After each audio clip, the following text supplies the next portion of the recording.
Doc, ang 'pag sinabi kasi natin na bullying, hindi lang po ito yung physical bullying, hindi po ba? Ano pa po Yes, yung very good. nakikita natin ng mga iba't ibang klase ng bullying to make the Bullying. students and parents aware? Opo.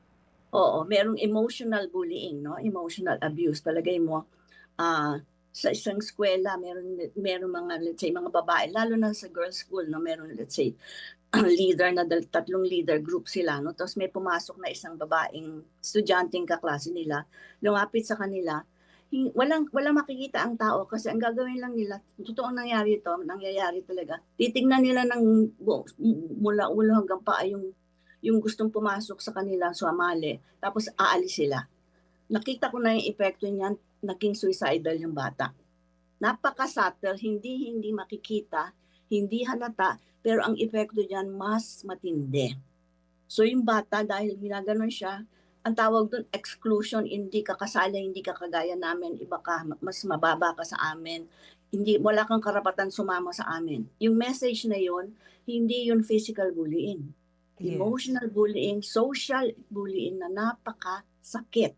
Yun yung nagko-cause ng depression at suicide. Mas pa yun dahil parang walang nangyayari, pero bakit ganito ang sama-sama ng pakiramdam ko sa sarili ko, parang walang kwenta akong tao, yun.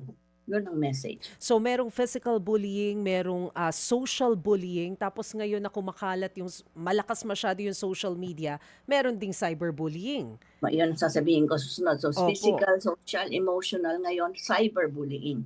So, pinaka dapat natin, kahapon lang nagsalita ako dito sa Philippine Pediatric Convention, ano, kasi ang importante nating makita, ang impact ng social media sa emotional and social aspect ng tao, ng bata.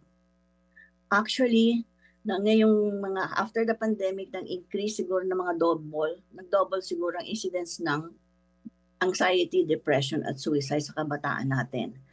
At ang ano dito, ang importanteng makita dito sa cyberbullying, social media has caused depression, anxiety, and suicide already in many cases. Bakit? Pag nilagay ka sa Facebook, paano pa mababawi yun? Oh. Masakit, napakasakit kasi buong mundo alam na yun, tapos pag binawi mo, tapos na. The harm has been done. So ang dami, yan ang kailangan natin tuunan ng pansin. Kasi yung physical bullying, makikita natin sa school. Pero yung cyberbullying, kumakalat ng malaki, mabilis, hindi mo na mahabol. Pero ang epekto sa psychological well-being ng bata, napakatindi. Mm. Napakatindi.